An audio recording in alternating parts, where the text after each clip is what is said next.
The Senator from Washington. Madam President, are we in a quorum call? We are. I ask that the quorum call be dispensed with. Without objection.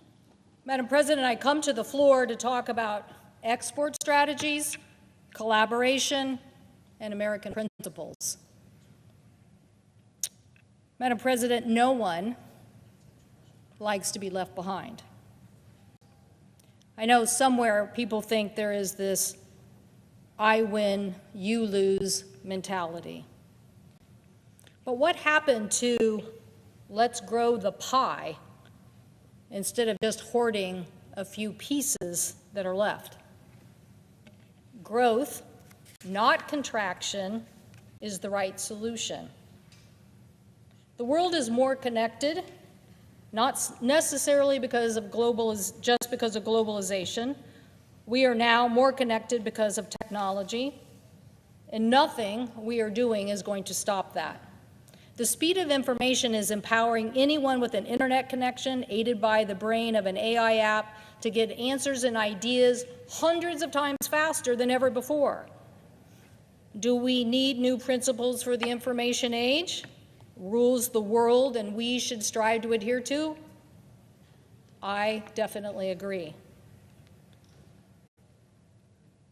But Madam President, I thought we were for capitalism.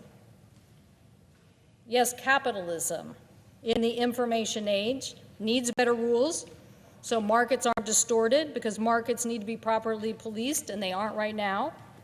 And I believe that the U.S. should aggressively define the rules in the information age. I believe in a technology NATO, a model of key democracies and key sophisticated technology countries defining the rules of the information age and telling anybody who wants to follow that, we'll give you a discount on our technology, instead of those who are advocating to buy from people who have a government backdoor, or even in today's analogy, where you allow somebody to have a government backdoor to your technology.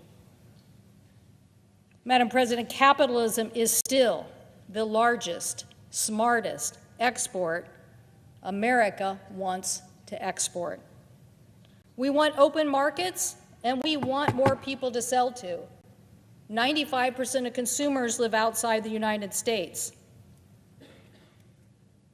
Now, it's clear not all the world community is down with capitalism, especially places like China or North Korea. But that doesn't mean that we shouldn't continue to advocate for it. What has U.S. advocacy for capitalism done to grow and stabilize the world? I would say immeasurable. Immeasurable, immeasurable, immeasurable. In fact, the period from the end of World War II to the early 1970s is considered one of the greatest eras of economic expansion in world history. In the U.S., gross domestic product increased from $228 billion to just under $1.7 trillion in 1975. So whether it was Germany, Japan, South Korea, we have brought about a world economy because the shiny American dream was worth chasing. So whether it was setting market rules, growing exports, investing in innovation, this is the poster child of what the United States of America has been about. It has not been a story about contraction. It has been a story about growth. The impacts of the U.S. economy can't be ignored, but to outcompete our adversaries, we need coalitions, not go-it-alone strategies. Why do we fear this if we think our principles are correct? But somehow, the current administration thinks that we've been hurt more than we've been helped in this global equation, and they want us to believe that somehow there is a win-win situation on tariffs that they can deliver on. The American people are demanding leadership here in Washington. They want us to work together. They want us to have the best interests of the country at hand. My guess is they think that on a global basis too. I know my farmers do. Farmers, always the big potential loser in a trade war, want us to work out better economic opportunities for their future. But there are those in this administration who think we can close our borders, chill trade with tariffs, and somehow make time stand still. Well, I got news for people. The information age has blown a hole in that theory, even if there was justification for the time stand still theory before the information age. You just cannot drop anchor in the middle of this storm. You need to get to a stable harbor and create an opportunity for the future. And trade, Madam President, not only grows economic opportunity, it helps change culture. And there are some cultures that are worth affecting. It's better to have a job than be attracted to join a terrorist organization. It's better to create economic stability than fueling poverty and migration. And tariffs are a distortion of markets. Tariffs mean we disagree. It very rarely means the disagreement will be resolved quickly. It usually means people will retaliate. And the escalation of that retaliation will hurt consumers, so much so that eventually someone will blink. The payers in this dispute, though, are never the government leaders. No, it's the workers who lose their job. It's the family that pay higher cost. It's the community that lose their economic activity and tax revenue. And that is why it is so important in this day and age that we talk more about the 3 C's: collaboration, capacity building, and coalitions. Capacity building gives us the ability to accelerate innovation. Trust me, one thing I know about traveling my state, I'm sure it's true in other places too. Innovation is not only in the DNA of Americans, it is the history of our country. Whether electricity, aviation, or the internet, credit goes to the United States of America for innovation and inventing future economic opportunities, not just for us, but for the entire world. But now we are in an innovation race defined by AI and quantum, and according to the World Economic Forum, the United States generative AI may increase gross domestic product between $2 and $4 trillion per decade. Boston Consulting estimates that quantum computing could generate $850 billion in annual revenue by 2040. So are we going to focus on those things, winning the races, or are we going to allow a contraction that hurts everyone? Obviously, going all in on AI and quantum can help ensure that our country maintains both economic and military advantages, but we definitely have to collaborate with like-minded nations who also want to grow AI and set the rules if you want to beat China's ultimate Belt and Road Initiative, DeepSeek. So, what do we do about the domestic impacts of trade? Well, I can tell you some sure don'ts right away. You don't abolish the Trade Adjustment Assistance Program designed to protect impacted workers from trade, which is what has happened with the other side of the aisle. We need to be intentionally upskilling workers to help them in impacted sectors. I have met and talked to so many Americans. They are smart, talented, hardworking, striving, and they only ask for one thing: opportunity. If you bet on them, they will do the rest. I often think, Mr. President, of 2 major shifts in workforce policy in the United States.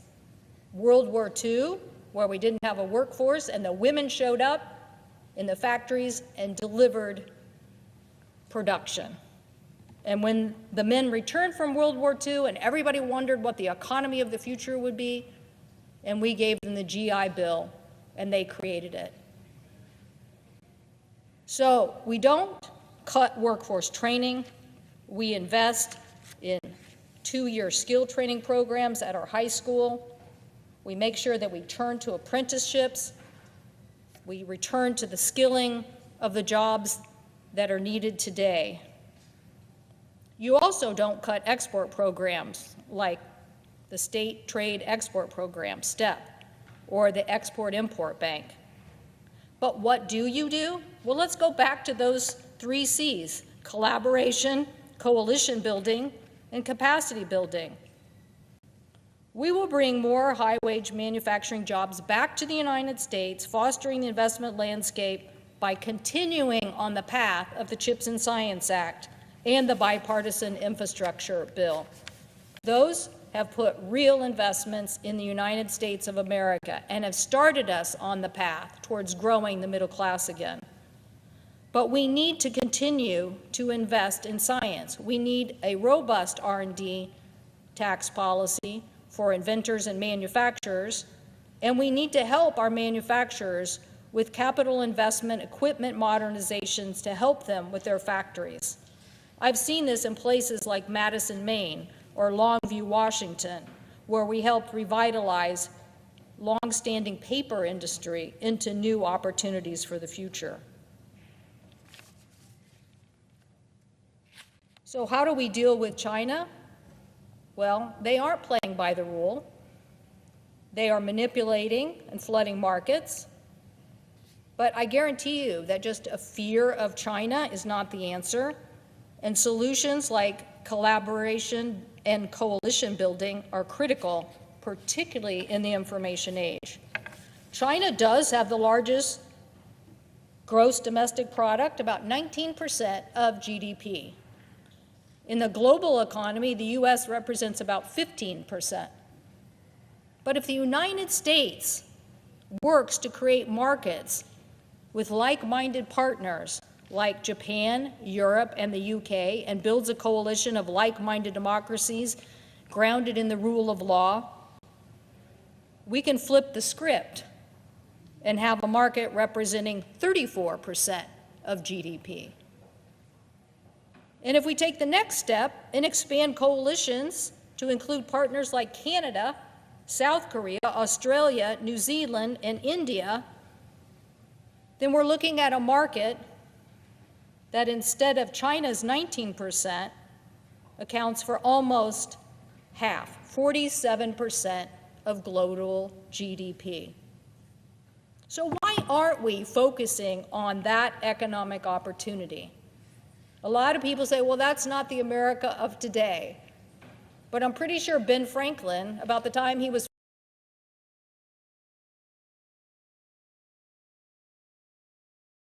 focusing on electricity, also went to France and helped to build a coalition essential for the founding and continuation of our country. So don't tell me it's not in our DNA to do this. There is so much more we could and should do working with our allies.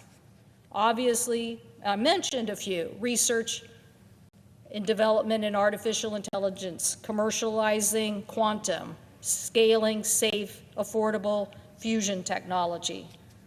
And there are many members of Congress who are working on these bipartisan ideas. But we have to remain competitive, and we cannot allow this debate about tariffs take us off our historical course as a nation.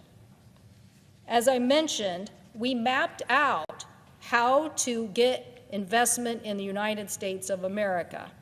And now we need to follow that with the training and skilling of American workers.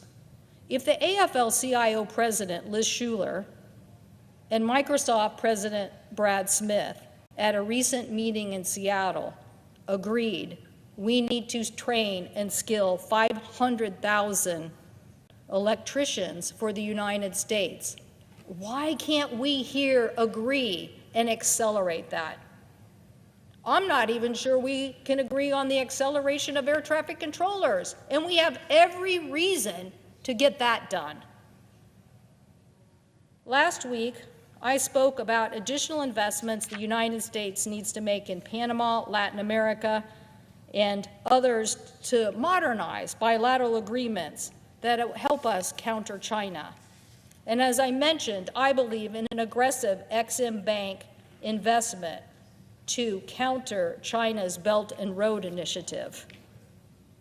Free trade agreements are a way for us, not tariffs, to gain the leverage we want. South Asia could play an important role in this coalition building, particularly in the Indo-Pacific region. But I want us to go further. I want us to understand that U.S.-led negotiations in a Middle East free trade agreement to build on the momentum of a ceasefire in Gaza could further stabilize that region. That investments in other programs, and Mr. President, it's tragic that the administration fails to understand the important role USAID plays in capacity building. Mr. President, it is not a tariff-first approach world. It is an information age driven by rapid change where your partners, your friends, your supply chains, getting the innovation implemented and moving faster than your adversary is the key. How will we know that strategy works? Well, I suggest we will know when we're growing the middle class in the United States of America again. Mr. President, the bills we have passed in investing and allowing us to innovate faster are on their way to doing that. Let us not have a trade war disrupt that and dismantle what has been history after history lesson of economic success of this nation, fighting for open markets, capital opportunities, and investing in the ingenuity of America. I thank the President, and I yield the floor.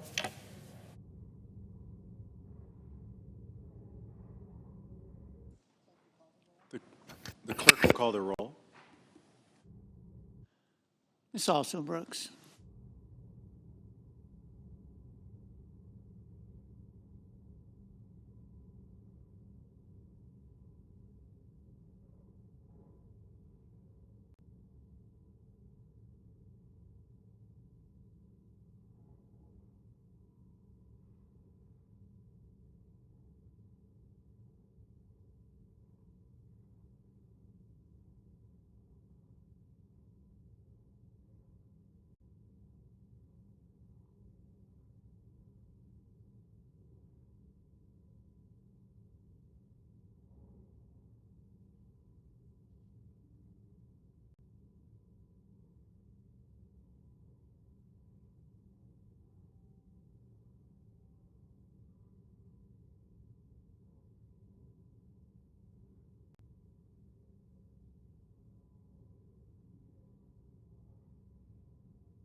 President, The senator from California, suggest we suspend the quorum call. without objection. Mr. President, on roll call vote 26, I voted nay. It was my intention to vote aye. Therefore, I ask unanimous consent that I be permitted to change my vote since it will not affect the outcome. Without objection. Thank you.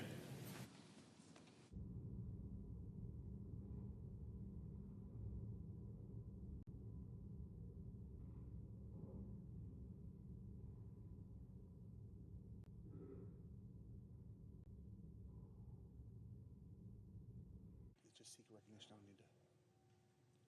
Just seek recognition.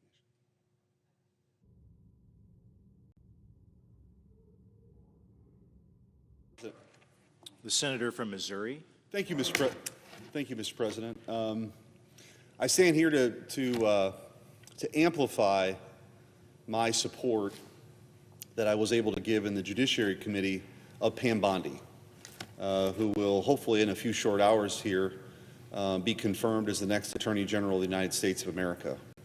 I want to thank, before I do that, the leadership and the hard work of Leader Thune and Senate Majority Whip Barrasso in this entire confirmation process, working at a clip that I think is responsible and one that honors the mandate that President Trump got to shake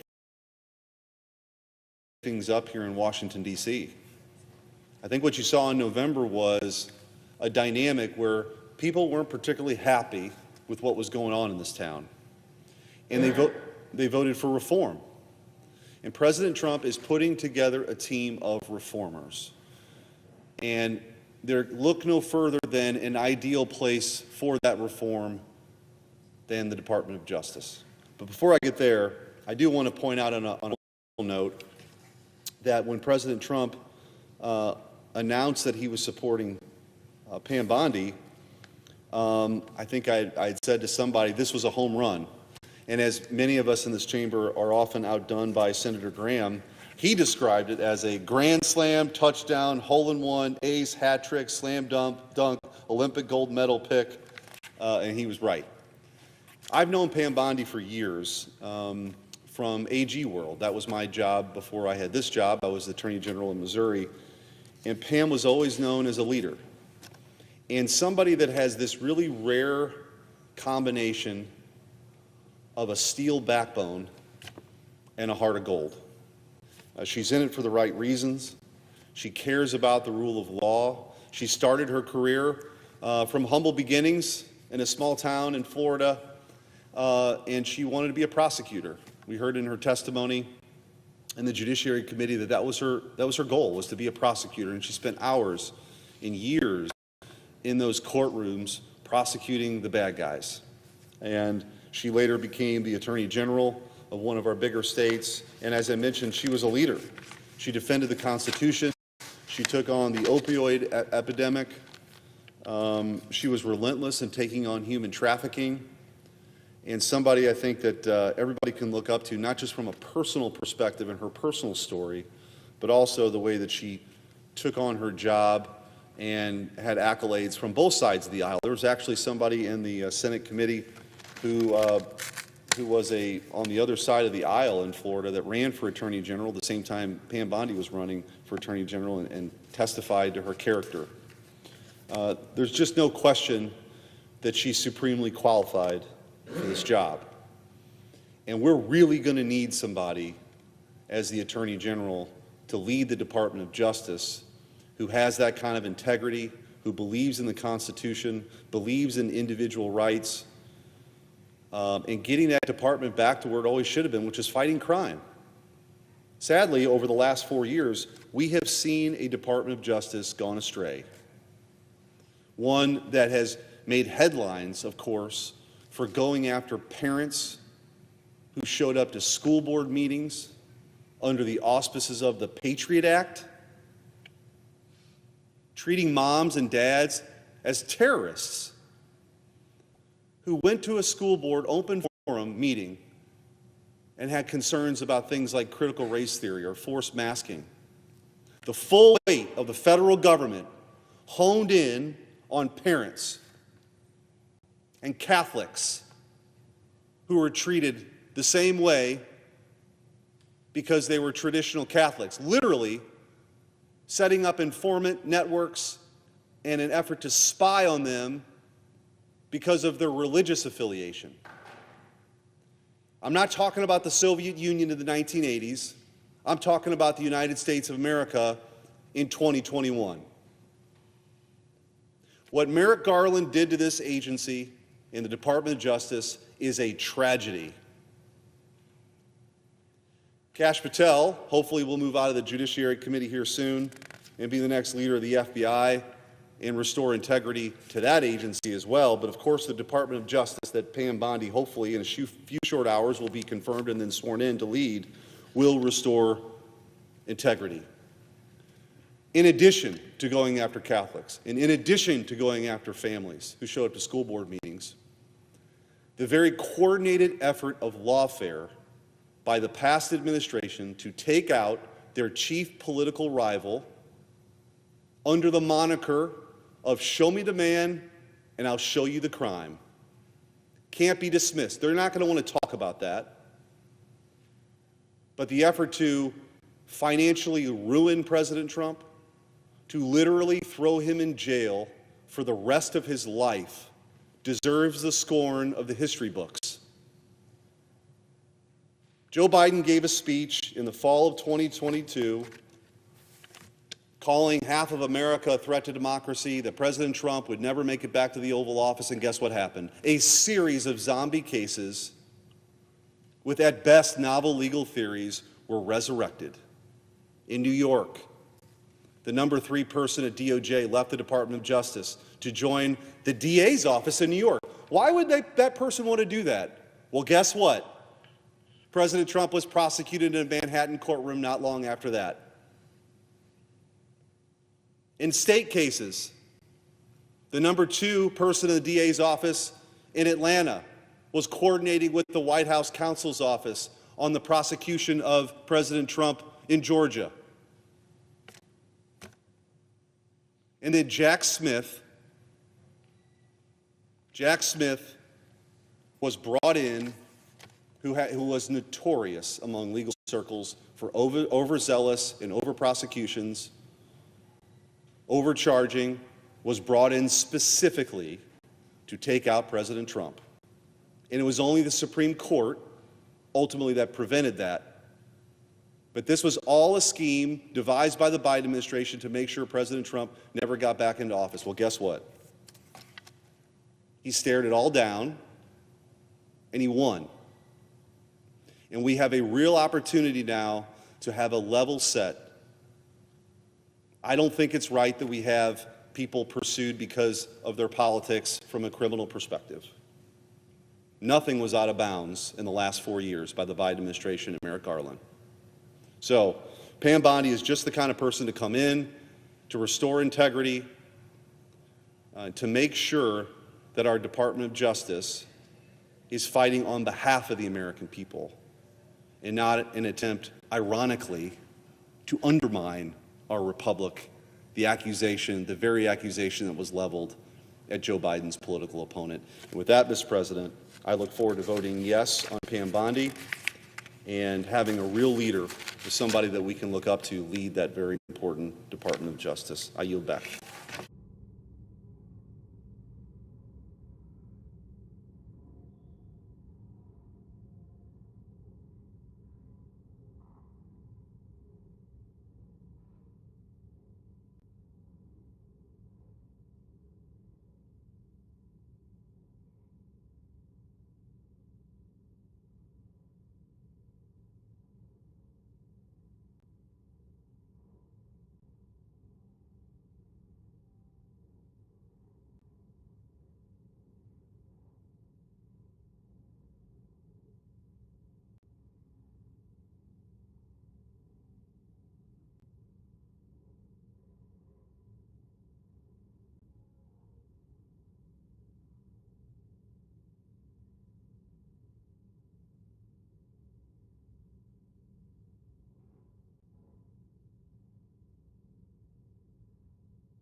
Mr. President, The Democratic Whip? are we in a quorum call?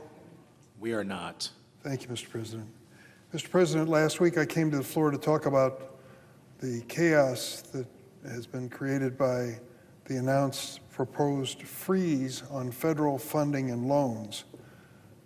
I want to share a few stories about what I've seen and heard since I spoke on the floor last week. Sharpsburg is near my hometown of Springfield, Illinois, and it has a water system in Christian County. It's in phase 3 of construction of a rural water project. 18 miles of pipeline, which will provide water. Excuse me. There's no excuse for this.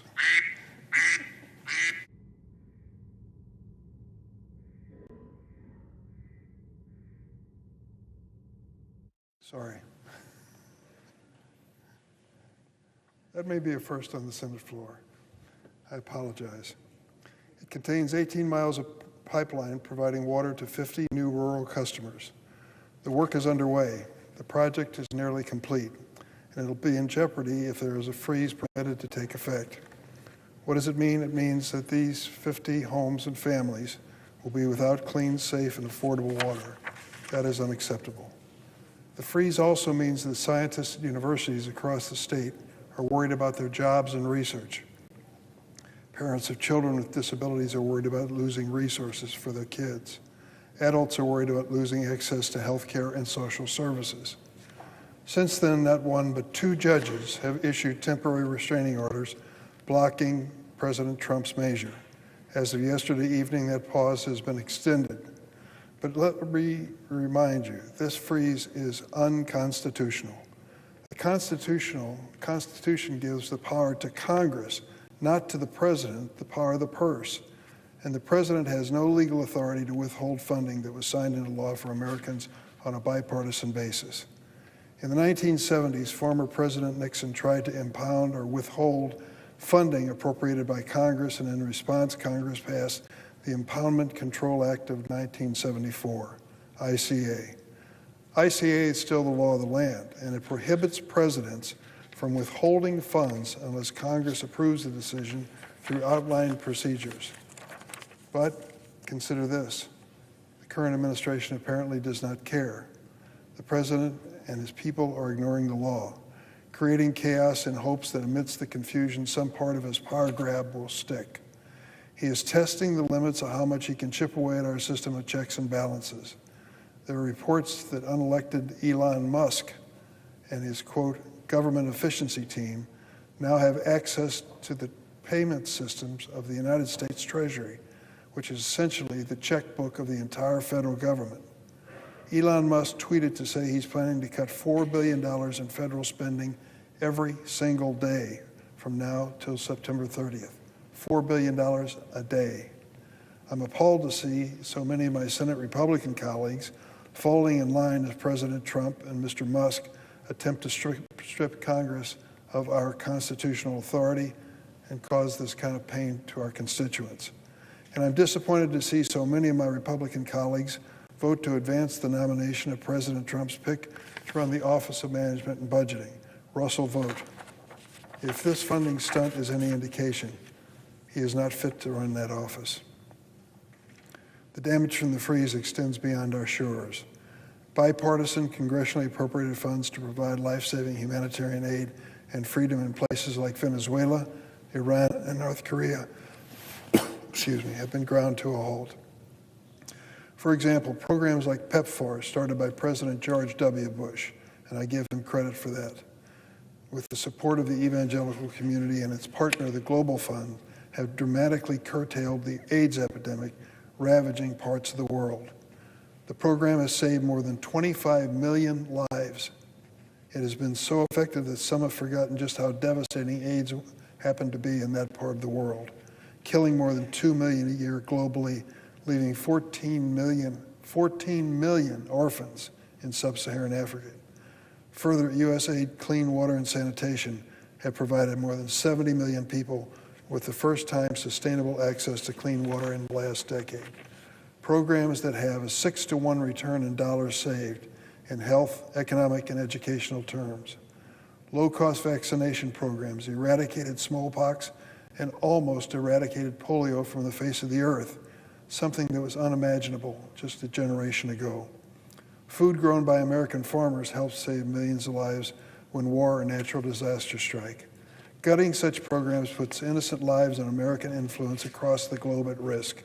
It is senseless, counterproductive, and ill-informed, and increases the likelihood of costlier interventions that don't respect borders, including pandemics, war, and failed states. The U.S. cannot and should not stand alone in the world. We are a global leader, and we have an obligation to continue to act like it. But over the weekend, in what sounded like a dystopian story from another world dictatorship, the Trump administration and Elon Musk tried to shutter the U.S. Agency for International Development without congressional approval. Try to imagine that disgraceful scene as one of the world's richest men gleefully guts programs for some of the world's poorest people. And don't be fooled.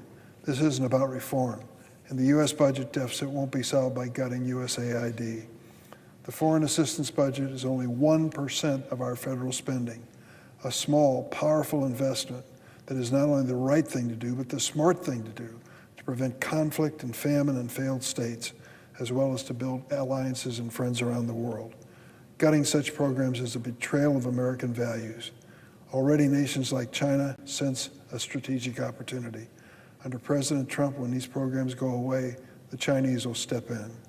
Are Republicans going to roll over and cede congressional power to these bipartisan programs?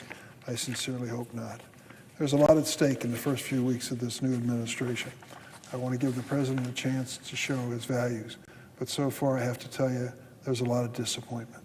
This temporary freeze hurt a lot of innocent people, and this notion now of shutting down USAID, I can't imagine Elon Musk would have it on his conscience that so many helpless people would lose the basics in life for his budget plan. He wasn't elected to anything, and I think we should return to the Constitution, which still guides us today and should. I yield the floor and suggest the absence of a quorum. The clerk will call the roll. Ms. Also Brooks.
Mr. President, today Quorum call I would ask that the quorum call be vitiated.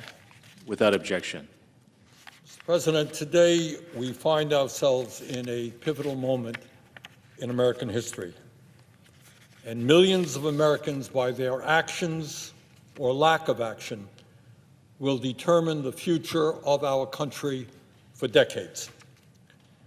In my view, the Trump administration is moving this country very aggressively into an oligarchic form of society where extraordinary power rests in the hands of a small number of unelected multi-billionaires. The Trump administration is moving this country very aggressively into an authoritarian society where the rule of law and our Constitution are being ignored and undermined in order to give more power to the White House and the billionaires who now control our government. The Trump administration is moving this country very rapidly toward a kleptocracy, where the function of government is not to serve the needs of ordinary people, but to enrich those who are in power. Mr. President, I think that today is a very good day to recall what one of our great presidents said at Gettysburg in November of 1863. Looking out at a battlefield where thousands of Union soldiers had just sacrificed their lives in the defense of freedom and the ending of slavery, Abraham Lincoln famously stated, and I quote, "The world will no longer remember what we say here, but it can never forget what they did, the soldiers did here. It is for us, the living, rather to be dedicated here to the unfinished work which they who fought here have thus far so nobly advanced. It is rather for us to be here dedicated to the great task remaining before us, the great task remaining before us, that from these honored dead we take increased devotion to that cause for which they gave the last full measure of devotion, that we here highly resolve that these dead shall not have died in vain." And this is how he concluded, "that this nation under God shall have a new birth of freedom, and that government of the people, by the people, for the people, shall not perish from the earth." Government of the people, by the people, for the people, shall not perish from the earth. Mr. President, I fear very much that under President Trump, we are not seeing a government of the people, by the people, for the people, but rather a government of the billionaire class, by the billionaire class, and for the billionaire class. And what is really interesting is that none of this is happening behind closed doors. It's not being done in secret. It's right out there for everybody to see. Several weeks ago, Donald Trump was inaugurated for a second term as president. Standing right behind him were the three richest men in America, Elon Musk, Jeff Bezos, and Mark Zuckerberg. Combined, these three men are worth $920 billion. These three men own more wealth than the bottom half of American society, 170 million people. Three guys, 170 million people. And I should point out, and this should tell you exactly where we are going as a nation, these three men, wealthiest three in America, have become some $232 billion richer since Trump was elected a few weeks ago. Three guys, $232 billion richer since Trump was elected. Mr. President, this is how an oligarchic system works. Elon Musk, the wealthiest person in the world and now a key part of the Trump administration, spent over $277 million to get Trump elected. In other words, within a corrupt campaign finance system, which allows billionaires to spend as much as they want, he helped buy the election for Mr. Trump. Jeff Bezos and Mark Zuckerberg, the second and third wealthiest people in our country, both kicked $1 million each into Trump's inauguration fund. And let us remember that Mr. Bezos, who among other things owns the Washington Post, rescinded the endorsement of that paper for Kamala Harris just before the election. Mr. Bezos was showing early on that he was willing to bend the knee for Donald Trump. Mark Zuckerberg, the founder and CEO of Meta, which owns Facebook and Instagram, agreed to settle a lawsuit with Trump for $25 million. These three multi-billionaires are working with Trump for one very simple reason. They understand that Trump's policies are designed to make the very wealthiest people in this country even richer. Since Trump's election, Mr. Musk has become $154 billion richer. Not bad in a couple of weeks' time. He earned a great investment. He only spent a couple of $100 million on the election, and now he's $154 billion richer. Mr. Bezos has become $35 billion richer, and Mr. Zuckerberg has become $43 billion richer. Mr. President, I am concerned not only about the growing movement toward oligarchy in this country, but I am deeply worried that under the leadership of President Trump, we are moving rapidly towards authoritarianism. And all over this country, people are alarmed and shocked by what they have seen in the last several weeks. Just a few examples, just a few. Last week, President Trump attempted to suspend all federal grants and loans in direct violation of the U.S. Constitution and federal law. As every third grader in America knows, or I hope knows, the power of the purse in the United States belongs to Congress, not the president. Yes, the president can recommend legislation to Congress. The president can veto legislation that Congress has passed. But he does not have the power to unilaterally terminate funding and legislation that has been passed by the U.S. Congress. That is a dangerous and blatantly unconstitutional act. And I should add that Trump's blocking of federal funding would have had a horrific impact on millions of Americans who utilize programs like Medicaid, Head Start, community health centers, Meals on Wheels, homeless veterans programs, and many, many other initiatives. Tens of millions of Americans, including some of the most vulnerable in our country, were impacted by that decision. But that's not all. A few days ago, Trump fired 17 inspectors general, independent government watchdogs that were created by Congress in the wake of the Watergate scandal to prevent the abuse of power by the executive branch. Last week, President Trump fired a member of the National Labor Relations Board, and in so doing, effectively neutered the only federal agency in America with the authority to hold corporations accountable for illegal union busting and to protect the constitutional right of millions of workers who want to join unions in order to earn better wages, working conditions, and benefits.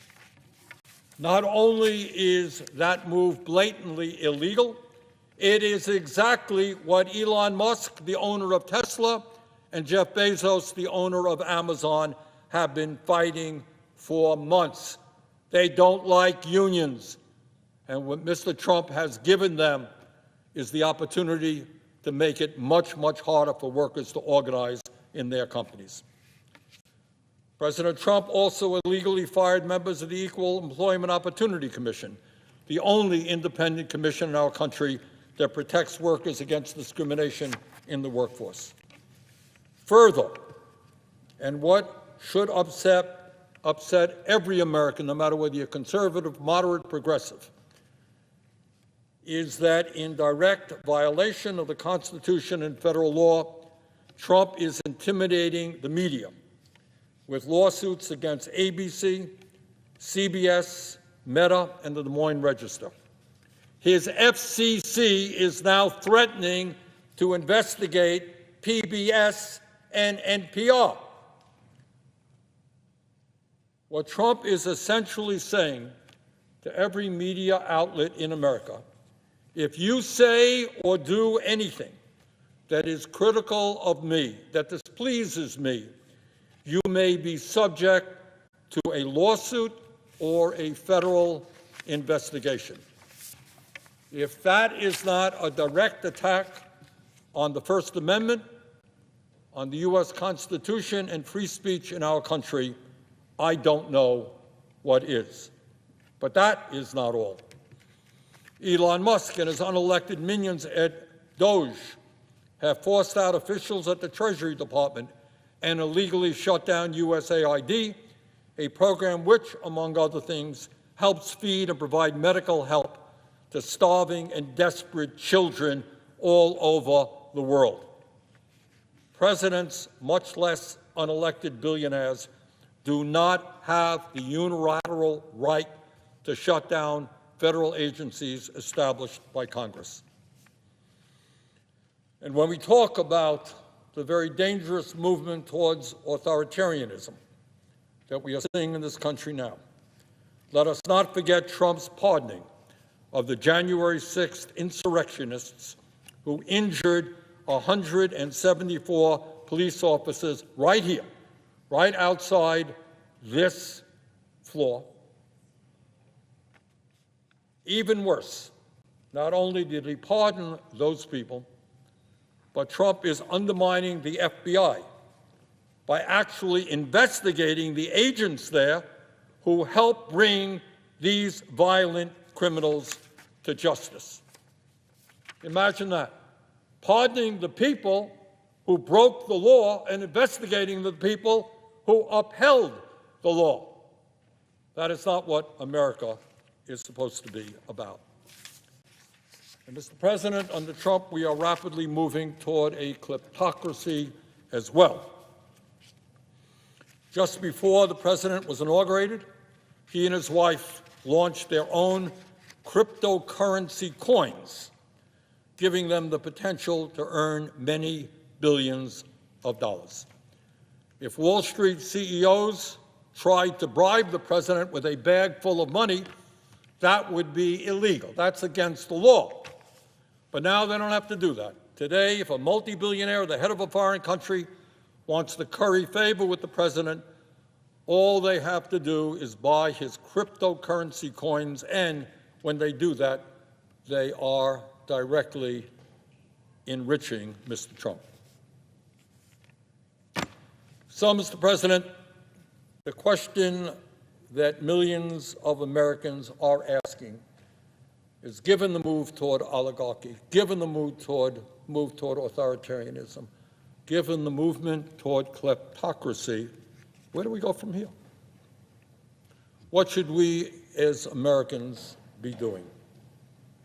And let me tell you what I think and what most Americans think. And that is, instead of moving toward an economy which is designed to benefit the very richest people in our country, we have got to create an economy and a government that works for all of us, not just for Mr. Musk or Mr. Bezos or Mr. Zuckerberg. Mr. President, at a time of massive wealth and income inequality, we have never had more income and wealth inequality than we have had right now.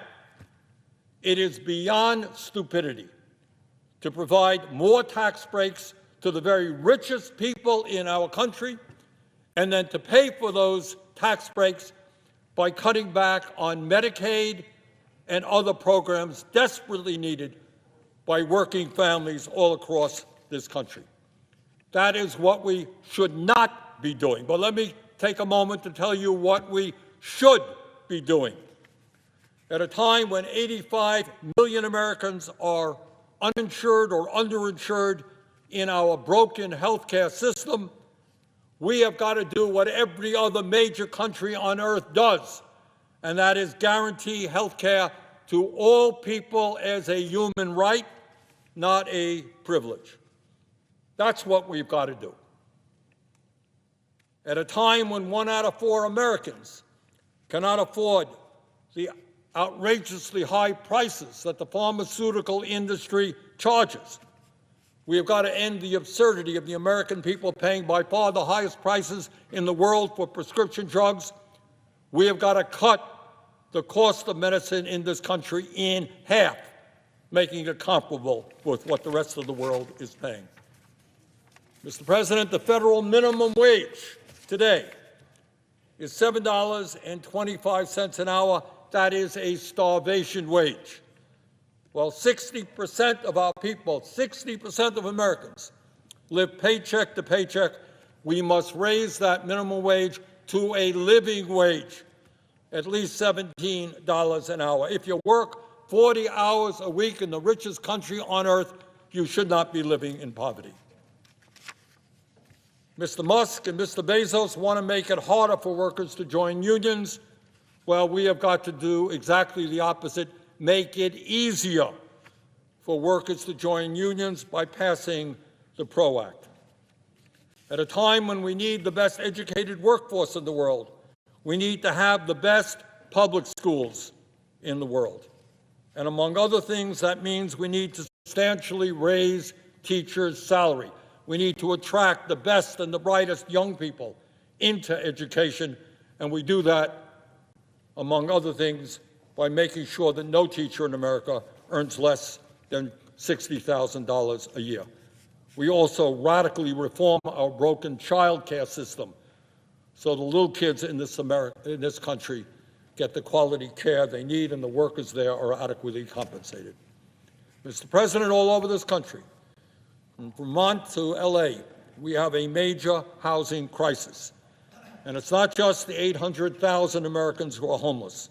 It's millions of working families who are spending 40, 50, or 60% of their limited incomes on housing.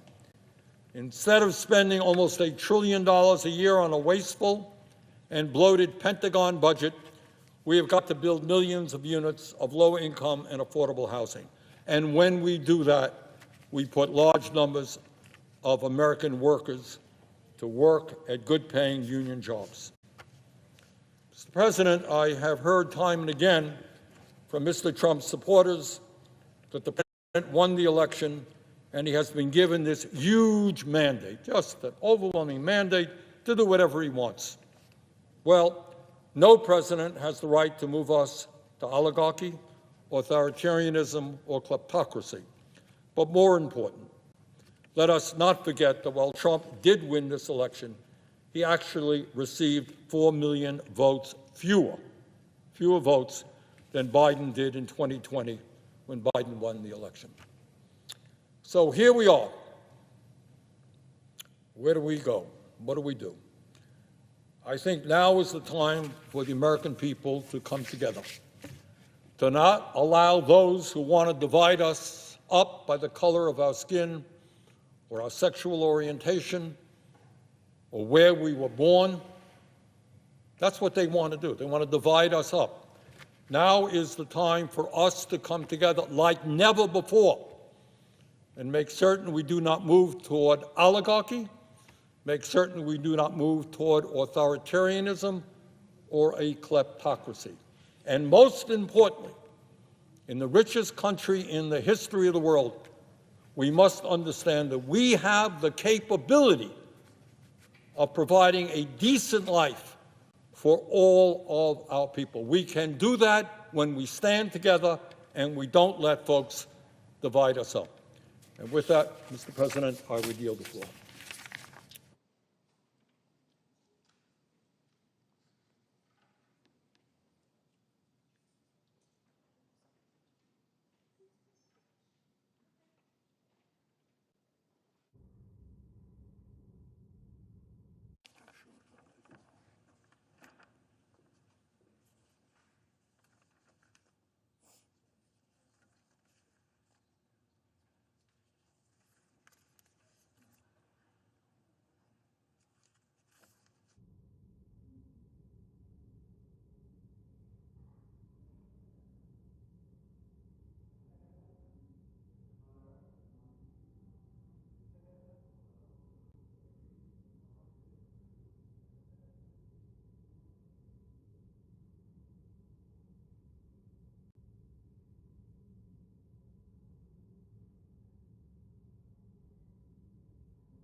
Recognize the senator from Iowa.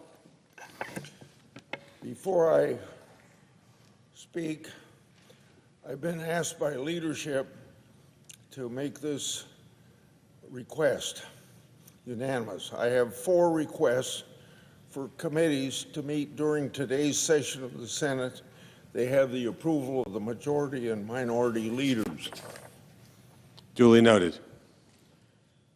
In a few minutes, probably shortly, I should say, we'll vote to confirm Pam Bondi as the Attorney General of the United States. Before we do, I'd like to speak in support of her nomination, and in doing that, urge my colleagues to vote for her, hopefully in a bipartisan way like we had for Garland under Biden administration. Ms. Bondi has been nominated to one of the most important offices in our country, and she's shown that she's up to that task. Her impressive record and presentation at her hearing are proof that she's ready to take the helm of the Justice Department. Ms. Bondi made history in 2010 as the first woman elected to be Florida's Attorney General. She held this role for 8 years after she was comfortably reelected by the people of Florida to that second term. 8 years of service as Attorney General of the third largest state in this union is excellent preparation for the role of Attorney General of the United States. As Florida's Attorney General, Ms. Bondi was a member of the Florida Cabinet, its chief legal officer, and led a very large agency. She handled many issues at the state level that she'll be handling at the federal level. And by all accounts, she's handled these jobs expertly. As Attorney General, Ms. Bondi didn't shy away from hard work or complicated problems. She engaged in an aggressive campaign to eliminate pill mills, take a leading role in securing a $303.25 billion settlement following the Deepwater Horizon oil spill, and eliminated the backlog of rape kits. She also stood for law and order and sought justice for victims of violent criminals. Her record shows then that she's highly qualified to be Attorney General of the United States. During her confirmation hearing, Ms. Bondi answered questions for more than 5 hours. What we learned during her hearing reinforced what we knew from her existing record as Attorney General of Florida. She's a tough, fair career prosecutor who built her reputation by enforcing the rule of law. Pretty simple. We also heard from witnesses who praised Ms. Bondi's character, fairness, and willingness to work with members of both parties to solve the problems in Florida. And we're sure she's going to work the same way as Attorney General of the United States. So what did we hear from these witnesses? We heard from an elected Democrat who never voted for President Trump. He said Ms. Bondi was fair, tethered to the rule of law, and could work with both Democrats and Republicans to serve the American people. We heard from Florida's statewide prosecutor who praised her competence running the legal department, as I've said, of the third largest state in the union. We heard from a Florida sheriff who testified about her commitment to law and order and to her partnership with law enforcement to keep Floridians safe. These witnesses have worked with Ms. Bondi for decades, and they all vouch for her capability and character.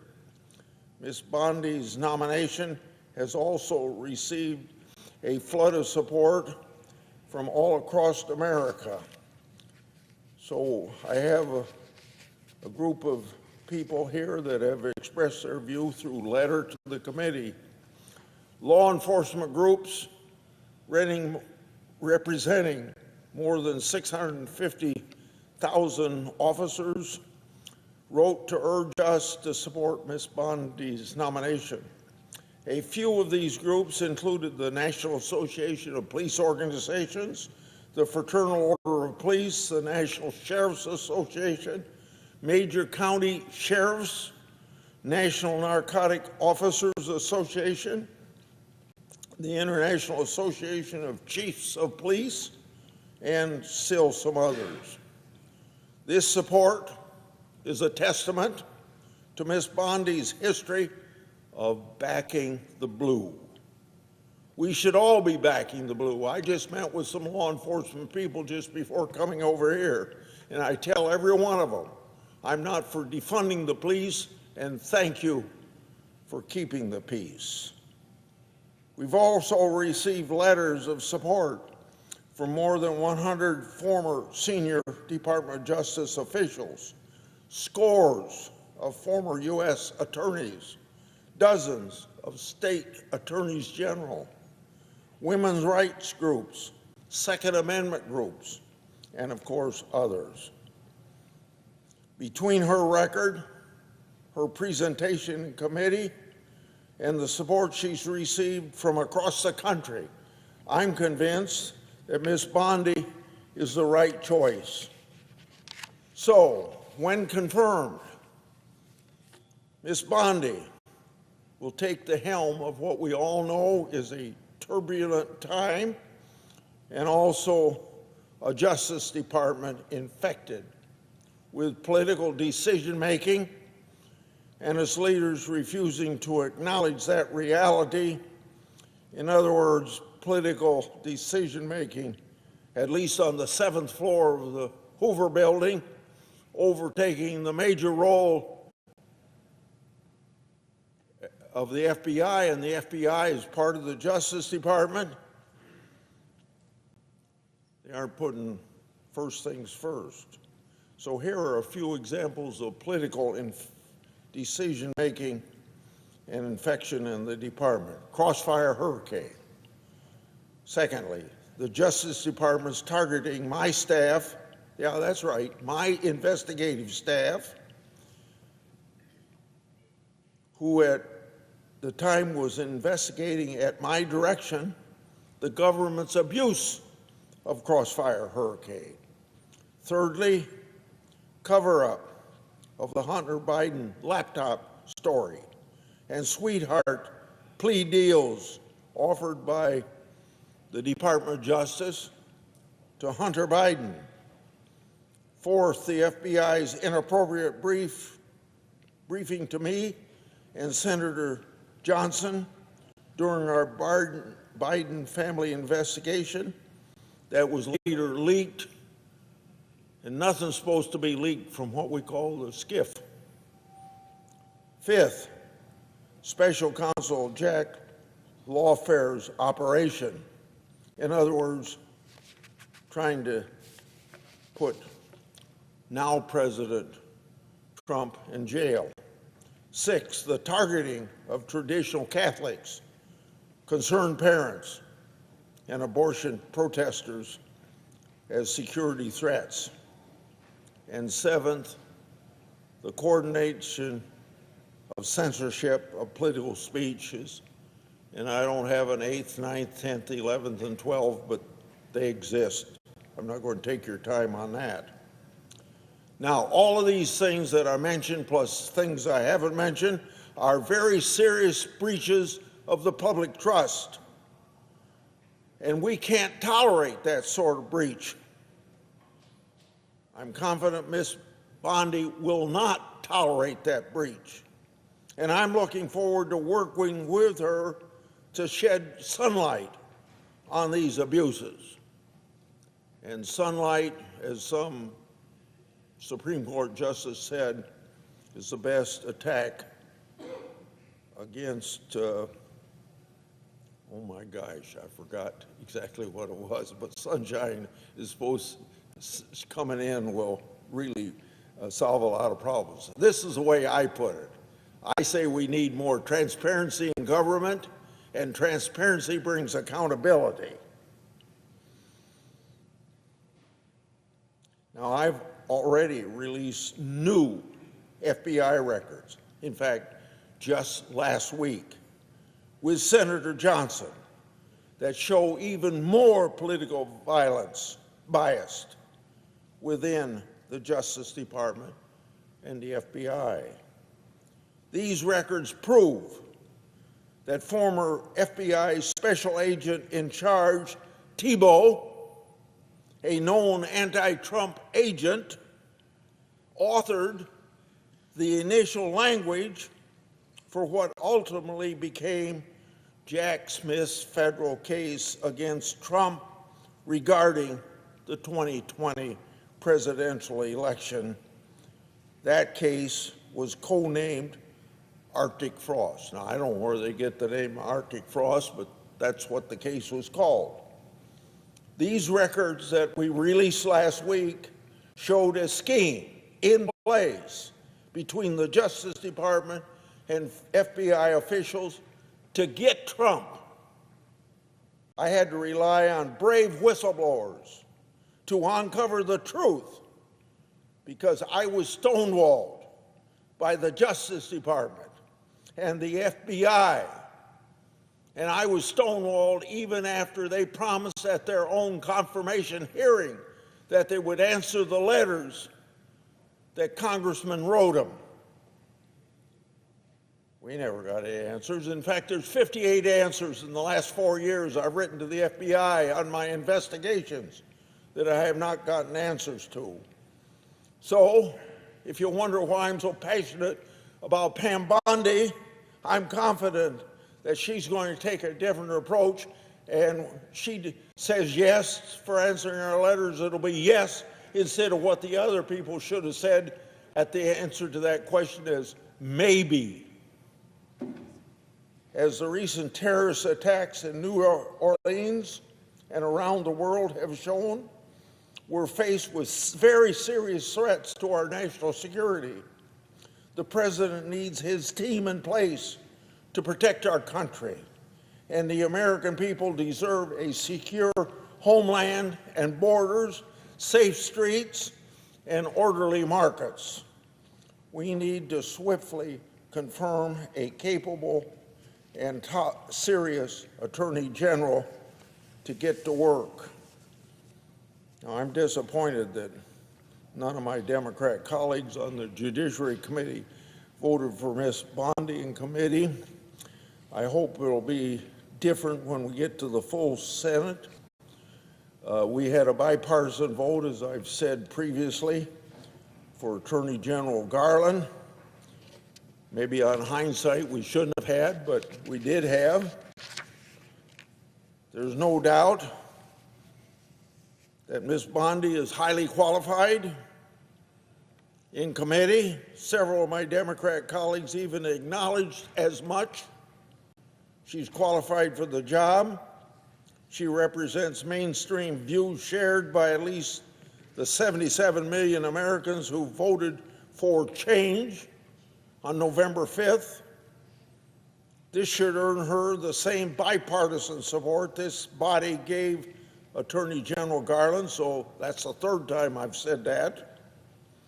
My colleagues will not cross the If my colleagues will not cross the aisle to vote for this qualified nominee, they'll show that Senate Democrats are intent on opposing President Trump's cabinet picks for purely partisan reasons, even at the same time they admit how fully qualified she is to do the job.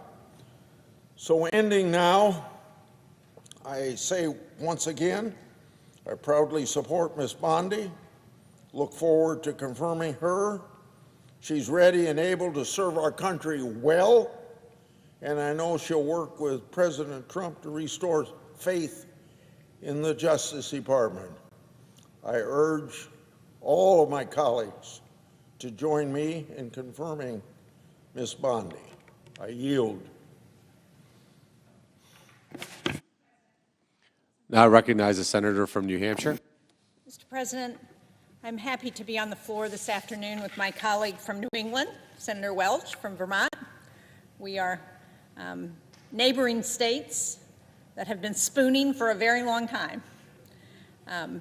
But we're here today to talk about a very serious issue, and that is the tariffs that President Trump is talking about imposing on Canada, goods from Canada and Mexico, and the impact that will have on Americans. On Saturday, President Trump announced a 25% tariff, which would be a tax on imported goods from Canada and Mexico, and a 10% tariff, which would amount to a tax on imported energy from Canada, and on all goods from China, so 10% on all goods from China and a 10% on energy from Canada. He's also threatened universal tariffs on all countries. Now, thankfully, the tariffs that he announced on Canada and Mexico appear to have been delayed for a month, but the tariff taxes on China are now in effect. And even though many of these tariff taxes were delayed, they're still scheduled to go into effect next month, and they've created unnecessary panic and uncertainty among businesses and families across the country and in New Hampshire. Now, I want to point out in the beginning very clearly that it's not foreign countries who pay these taxes, these tariff taxes. It's Americans who pay these tariff taxes. These are tariff taxes on imported goods, meaning that the person or company who's importing the good will be footing the bill, and these costs will be passed on to American consumers and businesses. And you don't have to take my word for it. Best Buy's CEO said, and I quote, "The vast majority of that tariff will probably be passed on to the consumer as a price increase." And Walmart's CFO said, "There will probably be cases where prices will go up for consumers." Columbia Sportswear's CEO said about tariffs, "We're set to raise prices, and it's going to be very, very difficult to keep products affordable."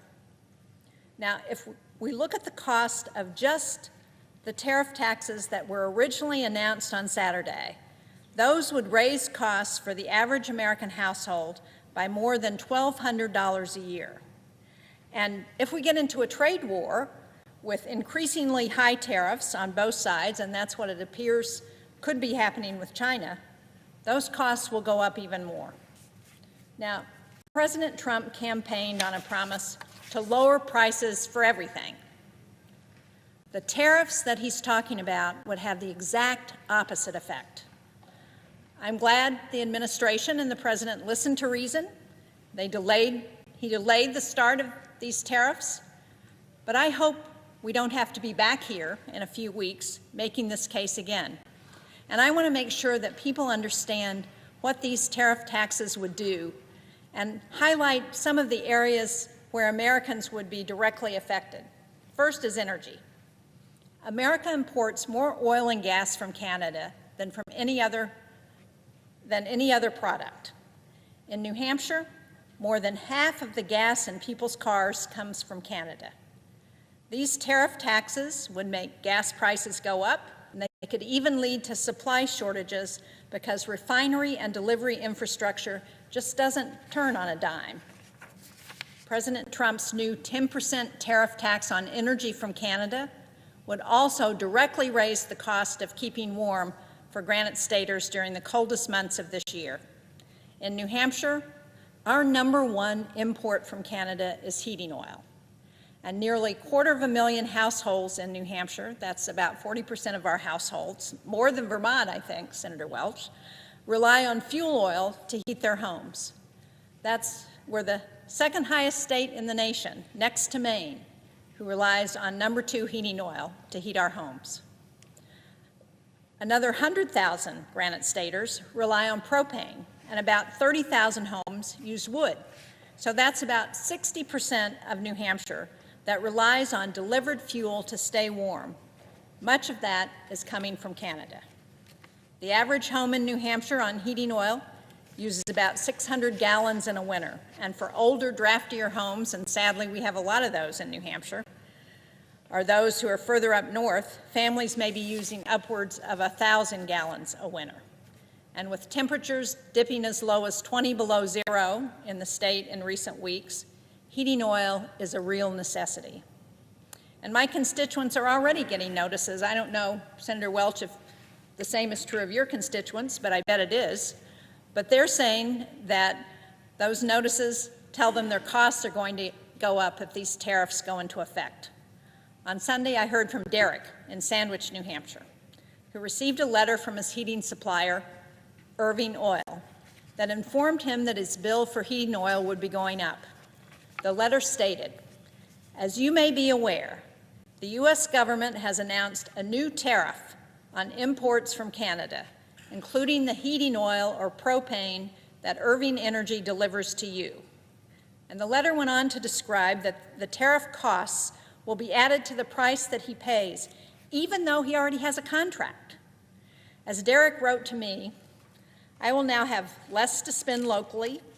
My local businesses will suffer through lost business and increased costs, and then their suppliers and employees will suffer. It's a real hardship. On Inauguration Day this year, heating oil cost an average of $3.93 a gallon in New Hampshire. Tacking an ill-advised 10% tariff tax on heating oil from Canada could mean about $150 to $250 more for many in New Hampshire just to keep warm through the winter. And while for Elon Musk and his billionaire friends and the billionaire friends of the president, $150 to $250 may not sound like a lot in a winter, but there are a lot of people in New Hampshire for whom $150 to $250 is the difference between staying warm and being cold in the winter. So let me also be clear. We don't use gas and heating oil from Canada because we don't produce it here in the United States. We do it because it makes logistical and economic sense, because in New England, we are at the end of the pipelines that are coming from Texas and the South. Now, the United States produces more oil than any other country in the history of the world. That was true during the last 3 years of the first Trump administration. It was true for the last 4 years of the Biden administration. But for New Hampshire, the St. John refinery in Canada simply provides us the closest, lowest cost supply. And by the way, that refinery sources as much as half of its crude oil from the United States. So it's helping oil producers in the United States send their oil to the refinery, and we get it back in New Hampshire and New England. President Trump campaigned on cutting energy prices in half. Reckless tariffs on Canada and Mexico would make those prices higher, not lower. New Hampshire families shouldn't be punished for what the Wall Street Journal has just called the dumbest trade war in history. And that's not all. These tariff taxes will affect groceries, because the U.S. imports 38% of our fresh vegetables, 60% of our fresh fruit, and more than 99% of the coffee that we drink.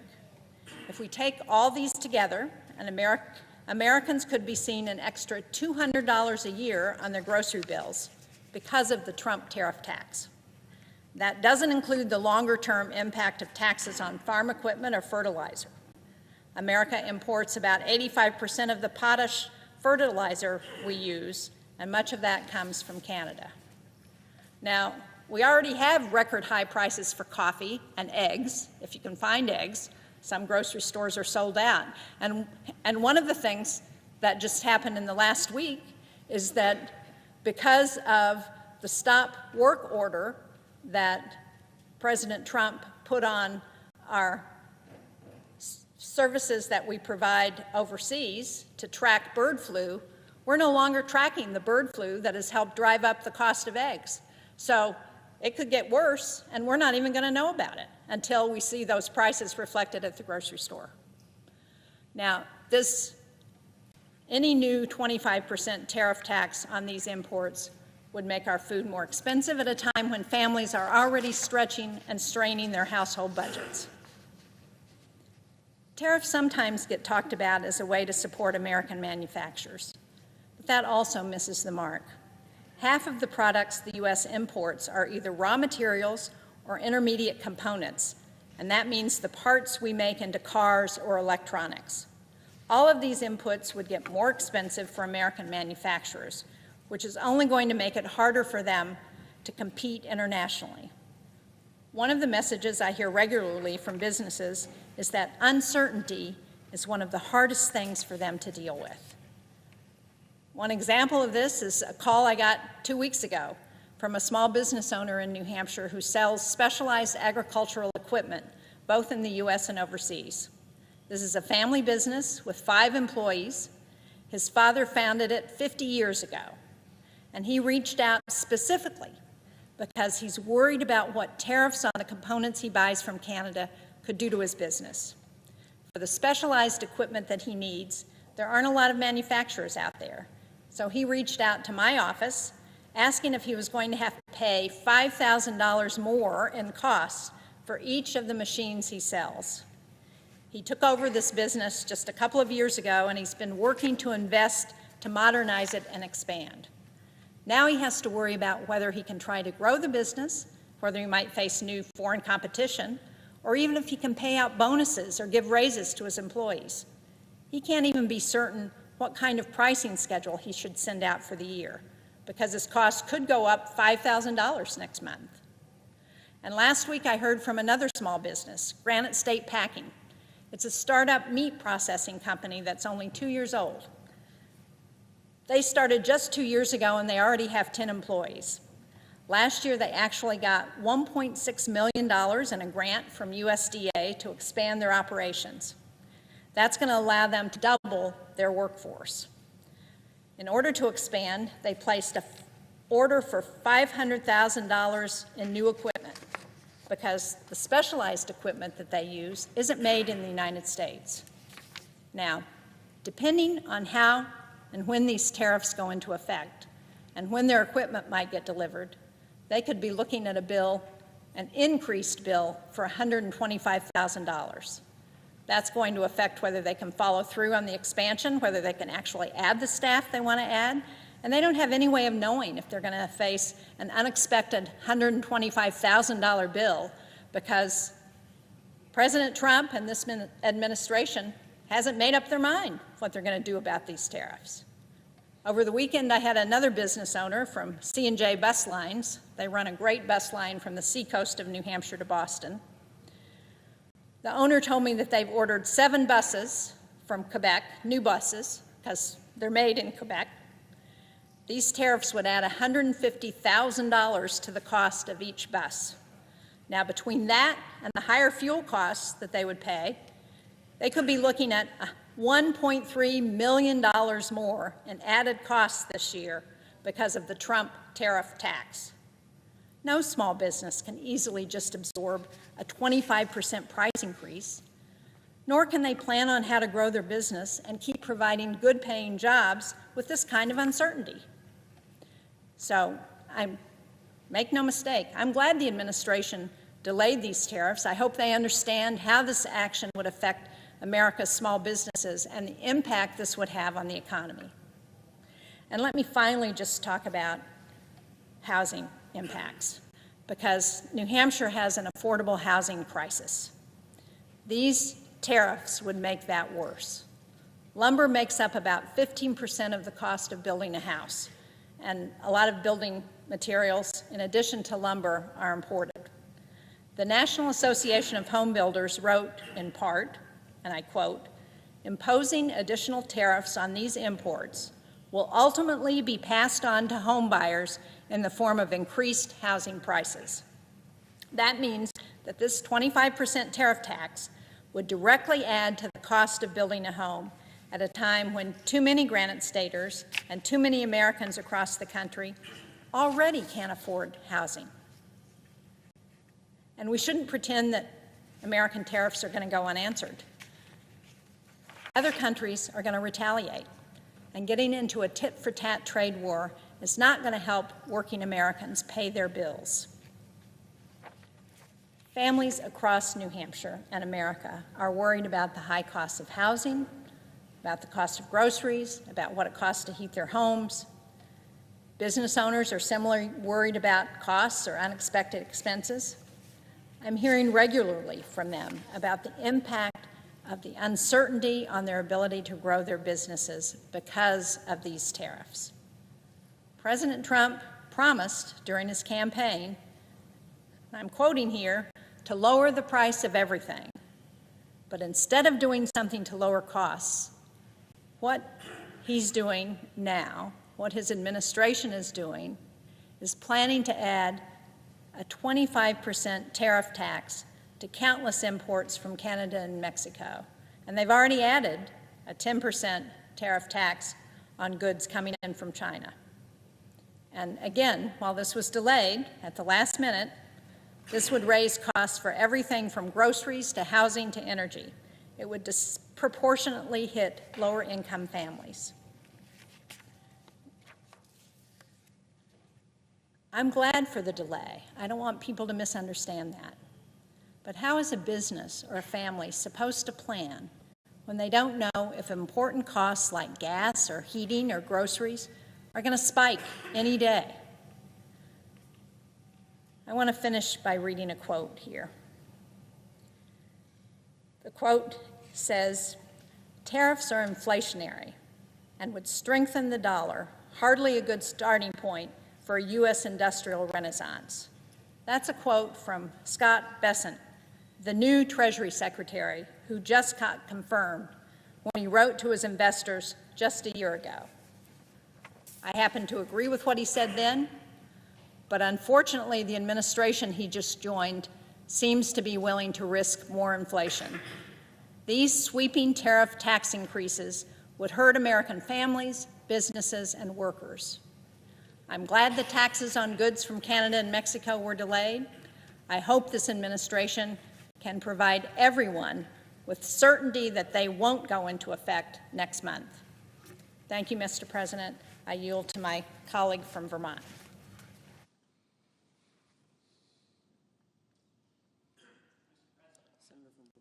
I now recognize the senator from Vermont.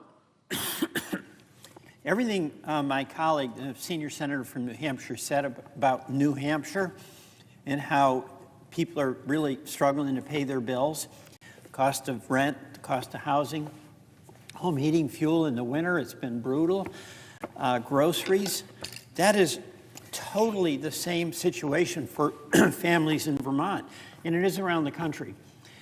And I can't add, really, to the recitation of the practical consequences that this has on businesses and on Vermont families, beyond what Senator Shaheen said.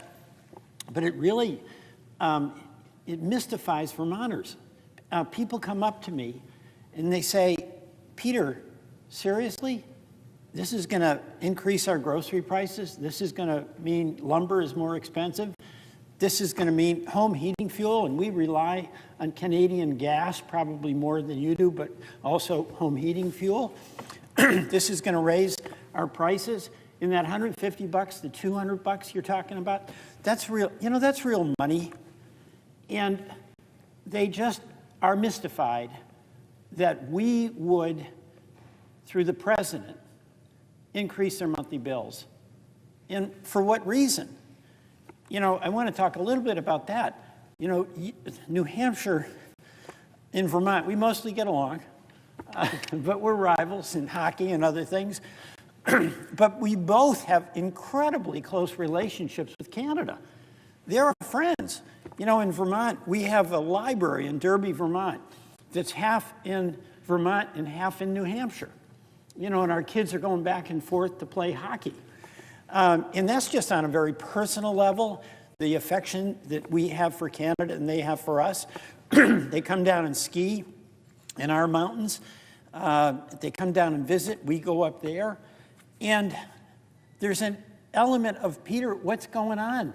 National security is the reason you're doing this? Is there a threat from Canada to our national security? We know there isn't. So this is an arbitrary decision that is made by the president, in my view, abusing authority that Congress gave him to use tariffs if there is, in fact, a national security threat, which all of us in a common sense way would think it might be something from a military threat, or it might be from the coercive economic policies that we face from China. There's a legitimate case there for national security. But Canada has been in the trenches with us in every war that we've had. They have been by our side. They're our friends. And, that's another thing people ask. Peter, you don't treat your friends this way. You just don't do that. So I had a concern. Come here. I'm trying to find my glasses. about what the impact was on Vermont. And instead of me speculating about it, I'm looking for just 1 minute, here it is. Instead of me speculating about it, Mr. President, what we did is invited some Vermonters who have businesses, some Vermont families, come and tell us what's going to happen if we have these tariffs. And let me tell you some of what they said. We met in St. Albans, which is a few miles from the Canadian border. And I asked these businesses, just tell us what happens. First of all, there was nobody in these businesses who said that the cost of this tariff would not be passed on to the consumer, all right? Common sense. It's like somehow if there's a 25% increase in cost, the business can just eat it, when we know, especially our small businesses, they're operating on the margin. They're doing every single thing they can to make their product competitive and affordable for the people they're serving. These are really, really good people who are totally committed to the communities that they're in. Every one of them said, whatever the cost of the tariff is, that is going to be passed on to the consumer. Not that they like to do that, but they have to pay their own bills. It's just reality.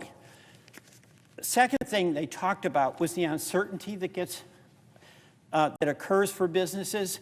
One business was talking about how when these tariffs goes in, and by the way, we have some history with this in the last Trump administration, there was supposedly a tariff, but if you knew the back entrance into the White House and could make a connection with somebody who had influence, you could get an exemption. So you get this terrible situation, which is not going to be available, by the way, for our Vermont fuel dealers or our Vermont home builders. If you know somebody, you somehow got out of the tariff, and there's no guidance about how these tariffs would have been rolled out. So there was an enormous opportunity for special treatment to be given. But even then, the complexity of this, like for instance, one manufacturer was talking about if you got a certain kind of aluminum, it was subject to the tariff. But if you got an ever so slightly different definition of aluminum, that you wouldn't be subject to the tariff. So you have a whole production process that has been using aluminum A that would be subject to a tariff. And if you go to aluminum B, if you can find it, it won't be subject to a tariff. If you got a square panel, it would be subject. If it was rectangular, you wouldn't. I mean, this is truly bizarre because there's no common sense in this at all. So I keep asking the question, why? Why are we doing this? Why are we inflicting this complexity on our businesses? Why are we inflicting this cost on our consumers and on our business? And there's no justification for it at all. So let me go through some of the stories, Mr. President. Garrick Herchak at Manufacturing Solutions. They do precision machining. You know, they're a manufacturer. That's what we want. And there's no margins on it. They work with sheet metal and cardboard. And he said these tariffs create a whole burden to determine what is tariffed, the type or shape of aluminum, and he is bracing to respond to whatever chaos comes next. And this company has been in business for 29 years, and it employs 275 people. That is a big deal in our state of Vermont. Big deal. Why mess with him? Why? Rock Gollin at Water Innovations. They make, we have better maple syrup than New Hampshire, sorry to say, and definitely better than Canada. They make the equipment that's used in maple syrup production. And this is going to increase their cost and threaten jobs. And it really does threaten jobs, okay? And then if you lose a market, by the way, then it's hard to get it back. So this company, where it might face this huge increase in cost of aluminum to manufacture its products, could lose market share and not be able to claw their way back. Mike Tatro from Poulin Grain. Poulin Grain is a great Franklin County family-run, actually Northeast Kingdom too, family-run grain dealer. They've been around for generations. And they've paid a huge contribution in keeping our dairy farms going. They import organic grain, huge market in Vermont. Their products are heavy to transport. Think of corn and canola and oats. So they need to buy nearby, and they buy from Canada. And important, it's 30 to 40% of what they buy, and these tariffs could cost them about $10 million. And it's just like the fuel dealers. You know, they've got a contract, but they honor their customers. They can't eat $10 million. It just can't be done. So the Poulin family is really worried about the cost rising for farmers who are on a thinnest of thin margins, and nobody works harder than our dairy farmers. That is hard work, but it's so important to us in the state of Vermont that we give them every chance to succeed when they're facing tough odds every day. And why in the world would an act of the President of the United States add to the burden these dairy farmers already face when they're trying to hang on? It's just, it doesn't make any sense to me. He also said something Mike said something that's really important. You know, the unknown and uncertainty, it's very difficult. There seems to be a point of view in the Trump administration, president, I'll be candid, that he thinks chaos is a good negotiating tool. I'll leave it to others to decide their view on that. But if the chaos creates this uncertainty for the Poulin Grain Company, for the dairy farmers in Franklin County, for a family that is hoping they can build a house and they thought they had a price, for a family that's struggling to pay their groceries at the end of the month, that uncertainty is really an infliction of distress that's unfair and unreasonable.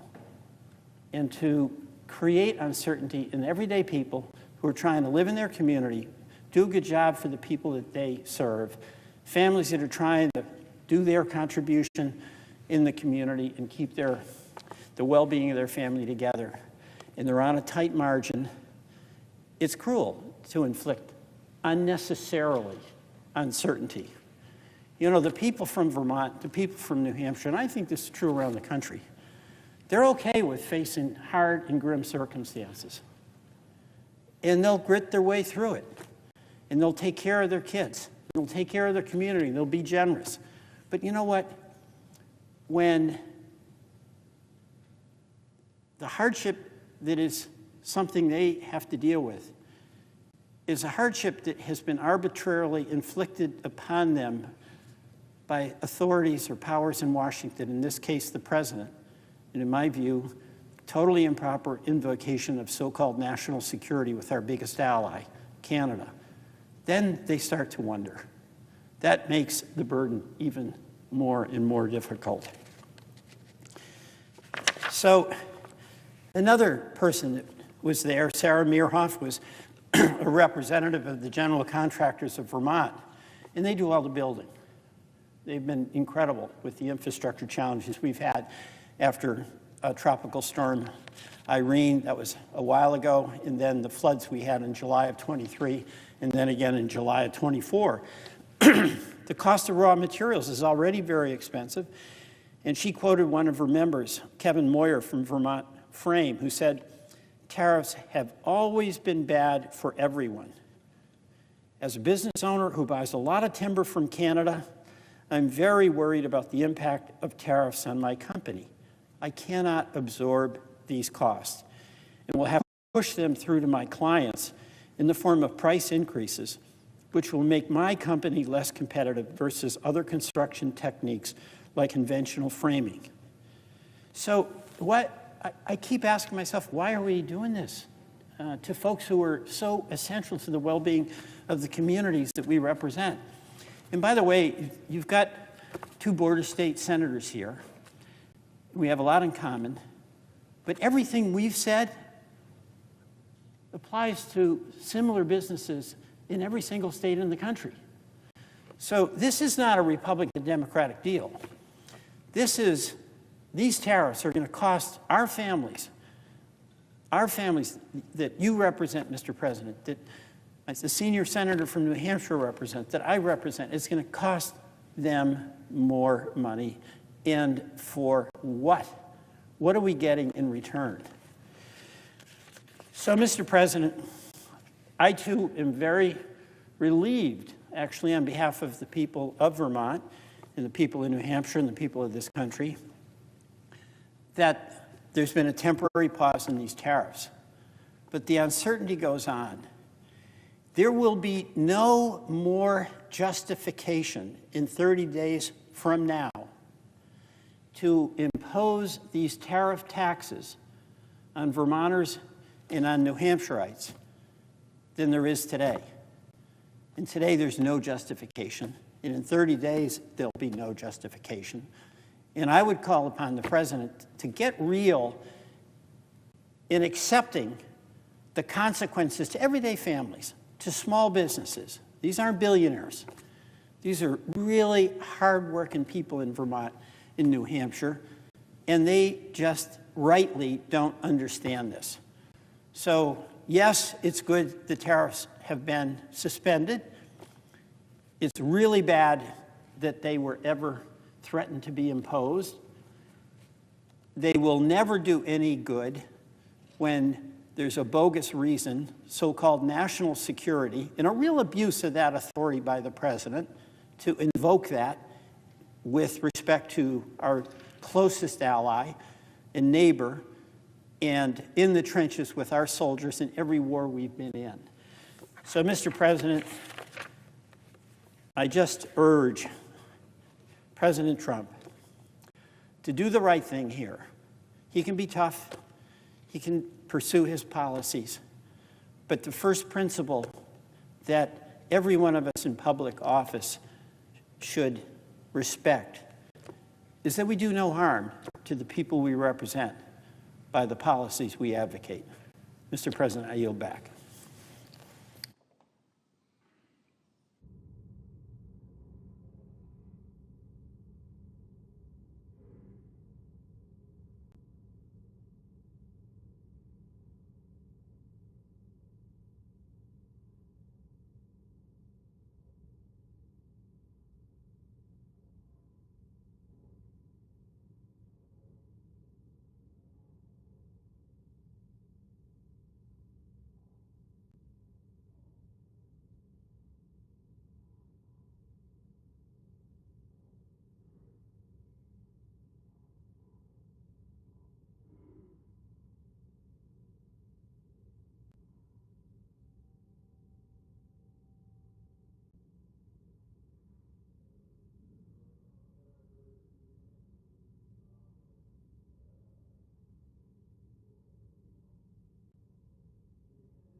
Mr. President.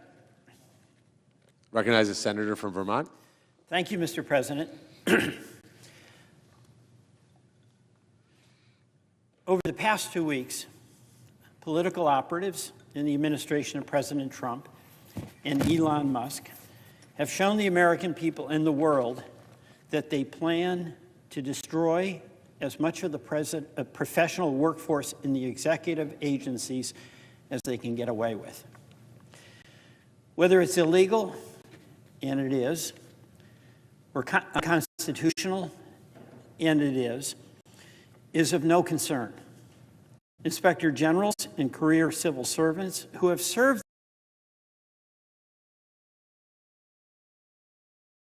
the American people for decades, some for their entire lives, are being summarily removed without any due process at all, in due process they're legally entitled to. They're being replaced with Musk-approved partisans who have little, if any, government experience or little, if any, substantive knowledge. They do have a qualification, and that's total loyalty to the president. On top of Mr. Musk's list of agencies to eliminate in the U.S. is the U.S. Agency for International Development, or USAID. That has been the subject of a ferocious attack by Mr. Musk. That agency is one that not many Americans know about, but which fulfills a vital mission. It has a relatively small budget, less than 1% of the total federal budget, and it has a large responsibility to support humanitarian, economic development, and governance programs in more than 100 countries. Whatever, quote, savings Elon Musk might obtain from cutting USAID would have no appreciable impact in offsetting Mr. Trump's huge tax cuts for the wealthiest Americans. It wouldn't even amount to a rounding error. But last week, in the manner in which this is done, I find extremely disturbing. Mr. Musk, and by the way, for all his brilliance, he has no government experience himself. He called USAID a criminal organization. Dozens of USAID's dedicated senior officials, including the Office of General Counsel, were purged. That's not happened before. That has not happened before in this country. And over the weekend, Musk called USAID evil and a viper's nest of radical left Marxists who hate America. Others in the administration have accused USAID personnel of insubordination and acting against American interests without producing any evidence to back that up. Reminiscent of the McCarthy era, make the accusation, destroy the reputation, and move on. That's a serious question, and we should, each of us, be asking the implications of this language. I find Mr. Musk's accusations appalling.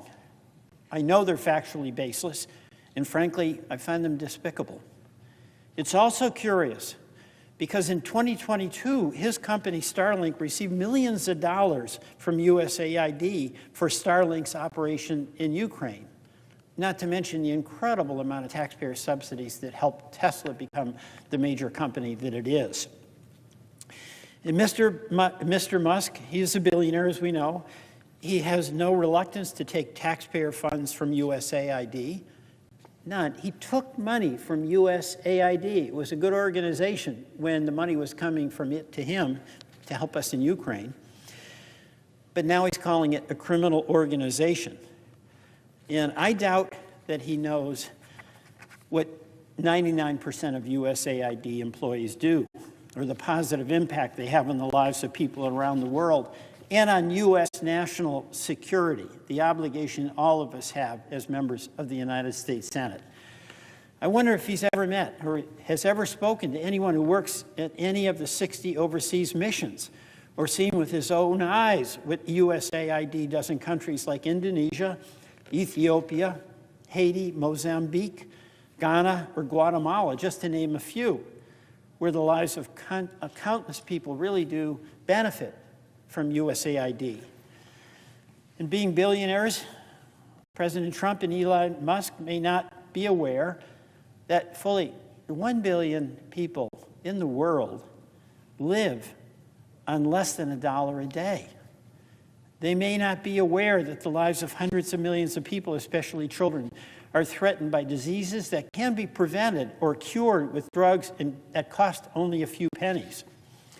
Or maybe Mr. Musk is not aware that the life of every American is threatened by the spread of infectious diseases. We saw that with COVID, and there's other diseases out there where what we do elsewhere protects the health and safety of people right here at home. Or maybe Mr. Musk isn't concerned that the Earth's tropical forest and endangered species are being decimated by illegal miners, loggers, and wildlife traffickers, who are often in collusion with local police and transnational criminal organizations to feed, by the way, China's insatiable demand for minerals, timber, and wildlife.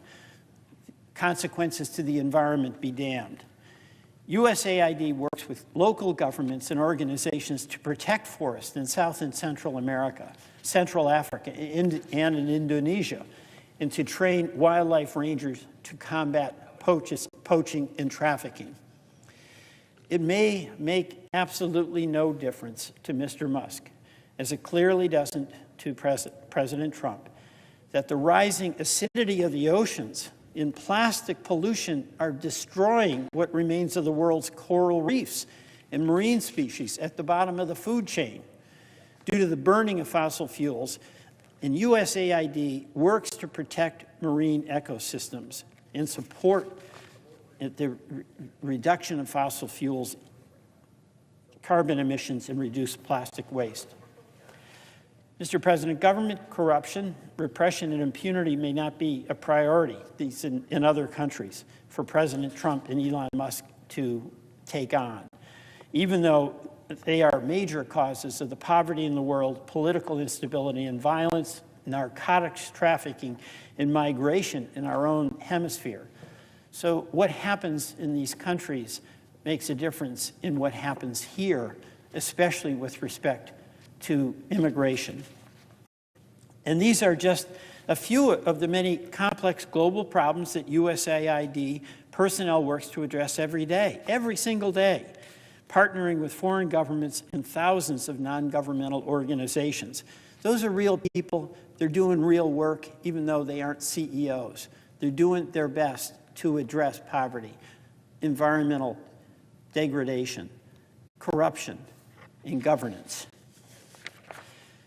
It's affecting non-governmental organizations, contractors, and institutions of higher education in Vermont, this attack on USAID. These are Vermont organizations, Mr. President, that have a long history of implementing USAID humanitarian and development programs. I'll mention a few: World Learning, Tetra Tech ARD, Residents in the Vermont Alliance are examples. They're being decimated as a result of this order.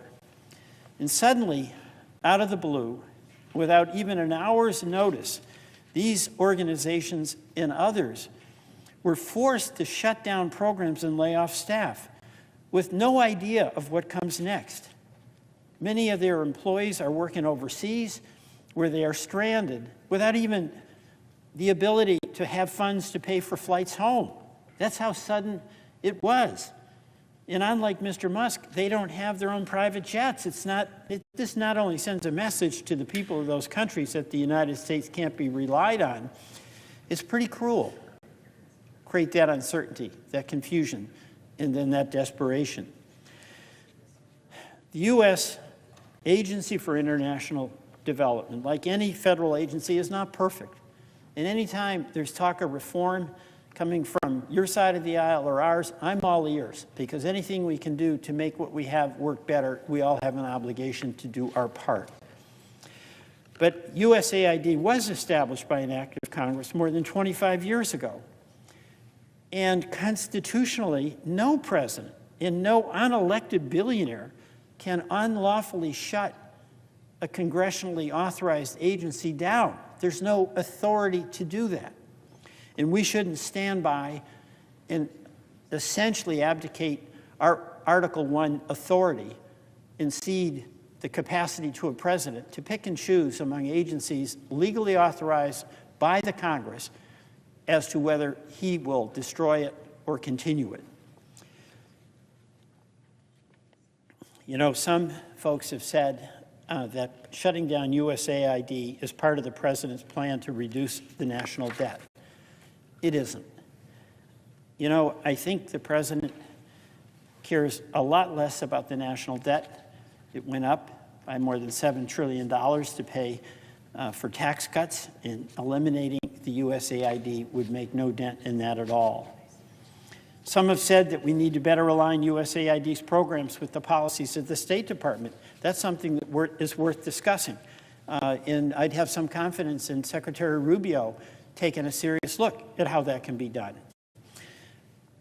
But for the most case, that's already being done by and large. Diplomacy is the job of the State Department.